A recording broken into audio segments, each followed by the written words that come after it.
How's it going, all you minties? Uncanny Omar here from Near Mid Condition, and join me for my quick overview of the Red Sonja Black, White, and Red hardcover from Dynamite.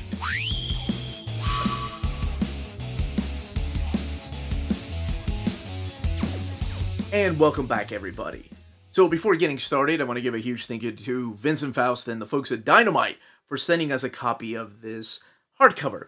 Now, the question is, how big is this hardcover? Because whenever I say hardcover, people expect it to be oversized, but it's not always the case. It's kind of case by case. So here it is beside one of the standard edition hardcovers. This is a Marvel Masterworks from Marvel Comics, and the trim size of the paper is that of a single issue, or a floppy, as some people call them. This book, though, is a little bit taller. Here, let's look at it like this. And you can see here, it's a little bit taller than the Marvel Masterworks. Not by much, just a little bit. And also the design is different, of course, on the spine. But they have different spines because the Marvel Masterworks, like all the other Marvel Masterworks and Omnis, have a curved spine, whereas this has a flat spine right here. And we'll look at that here in a little more into it. And here it is comparing the length. So the Marvel Masterworks is a little bit longer than the Red Sonja book. But back to this. This is a beautiful piece here by Lucio Parillo. And you have the Red Sonja label up there, the black, white, and red Dynamite logo. And let's look at the spine again. You have Red Sonja, black, white, and red. No volume number down there, so I don't know if there's going to be any more after this. I believe that's a Sana piece right there, if I'm not mistaken. The rating on this being Teen Plus, and the book retailing for $29.99. It is a hardcover, and the art is on board. There's no dust jacket. So we're going to crack this book open and check out these stories are collected in here, where they take place in the reading order of Red Sonja, in case people are keeping tabs on that. I really don't want to say spoilers because I'm showing off the artwork and just kind of giving you a premise of what this is. But just in case, if you don't want to look inside, some spoilers maybe? Yeah, just playing it safe. If you want to jump to the build of the book, you're more than welcome to jump ahead there. Alright, let's get this book open. Surprised it's not red end paper here. Instead, it's the white end paper, including the loose leaf right there. Here's the Red Sonja piece right here, black, white, and red, which is a beautiful piece. Oh my goodness. That's what I wish they had used here. Here are the credits. So this is broken down into 4 issues. And what this is an anthology. So these stories sometimes take place in the past, during present time, and you don't have to be a fan of the original Marvel comics or the new runs from Dynamite, no matter what incarnation of Red Sonja, or just a fan of the movie, to enjoy these particular stories. I will say they vary, because what you're going to see here are some written by Mark Russell, Amanda Deibert, Kurt Busiek, Gail Simone, and Philip Kennedy Johnson, just to name a few of the people that worked on this book. Those are some of the writers, but you have some wonderful artwork in here, like John Boy Myers, my goodness, just killing it. So here's the cover to issue number 1, which is what they're using for this cover right here. And I don't know if this is a limited edition cover or not, because that's not what I saw when it was solicited. They used another cover. I believe it's the one by Philip Tan. So this is an anthology series, and much like the Marvel Black, White, and Blood, they only use those colors. They only use red, white, and black. And it works for a character like Red Sonja. Again, the stories vary. Some of them are just freaking awesome and you want a continuation of. And then some of them are kind of bland. It's the same thing that I say about the Wolverine, Elektra, Deadpool, Carnage, Black, White, and Blood. The stories vary. So the stories vary when they can be read, because some of them take place when she's younger. Some of them take place after she has a certain title. And that's what I meant, like, when I was talking about where to best read this, you can read it anytime. If you've only read one comic of Red Sonja, if you've seen the movie, if you've never heard of Red Sonja, this is a really good introduction to this particular character. From time to time, you're going to see a page like this in here, and that's to keep the spread pages intact. Because if they had kept going with this page here and this page here, then obviously this page would have been here, and hey, we have a problem. So Marvel, DC, everyone does this. This is a very common thing to do that's broken up in the story. It just feels kind of out of place. Now, I will say the stories in here tend to be a little more violent. That is so nice. They tend to lean more towards the violence, which I appreciate. But this is also rated Teen Plus.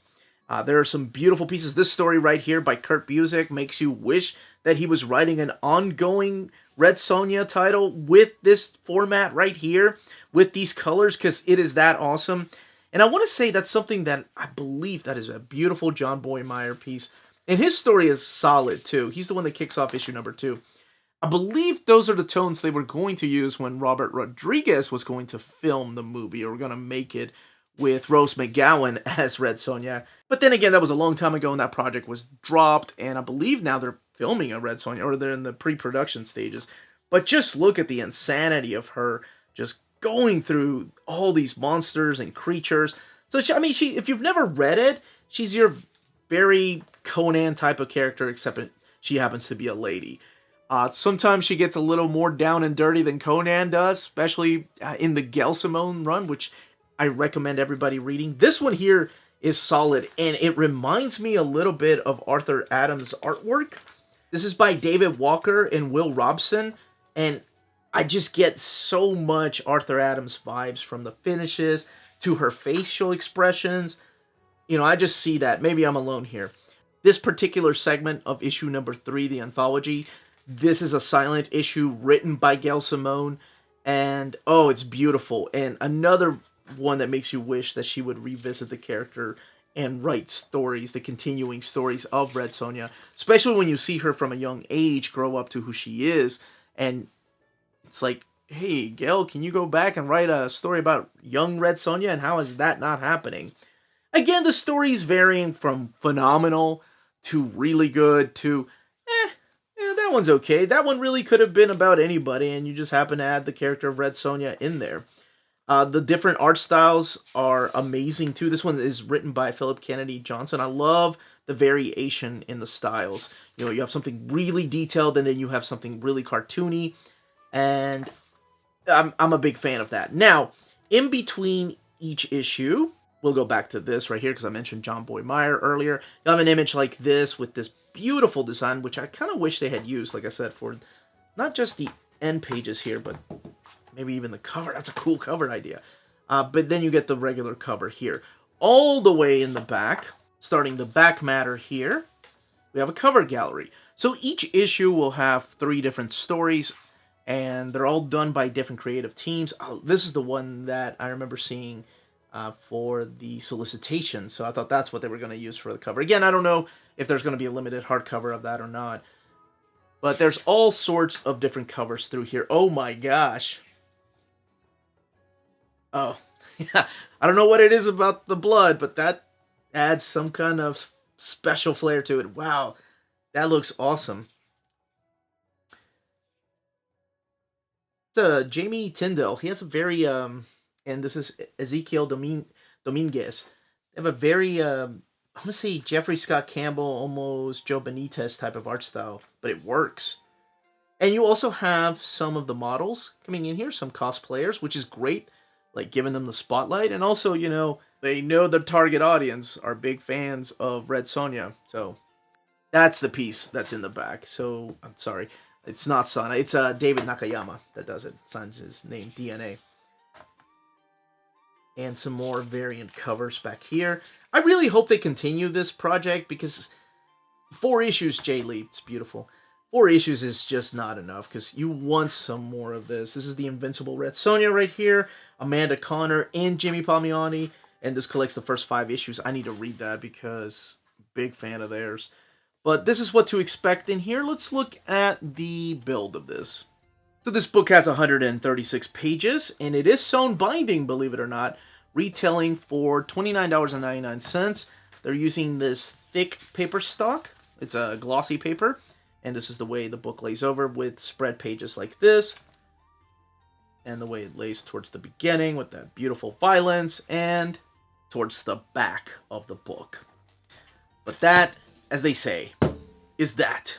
If you're interested in purchasing this book, don't forget to check out our sponsor, cheapgraphicnovels.com, your online home for graphic novels and collected editions up to 50% off cover price. They have excellent shipping and prompt and helpful service. Check out their bargain deals for up to 90% off cover price. And don't forget that CGN also takes pre-orders. That way you don't miss out on the hottest releases. And they are currently running a special promotion for you Minties. If you're a first-time customer, after receiving your order confirmation email, reply back to that email and let them know Near Mint Condition sent you their way. They will then apply a free shipping promotional credit to your next order in the US. Cheap Graphic Novels, your source for the hottest books with the kind of deep discount, quality shipping, and customer service that will keep you coming back for more. And that was the content, page count, and build of this hardcover. Let me know in the comments down below if you are picking this up, if you're a big fan of Red Sonja, if you're gonna try to get the omnibus that comes out later this year of the classic stuff, if you've been reading the new stuff, what you think about it, or if you want to see this kind of material collected in a big oversized format. Again, this was the Uncanny Omar. Questions, leave them down below, comments down below. Everyone stay healthy and safe out there. Much love.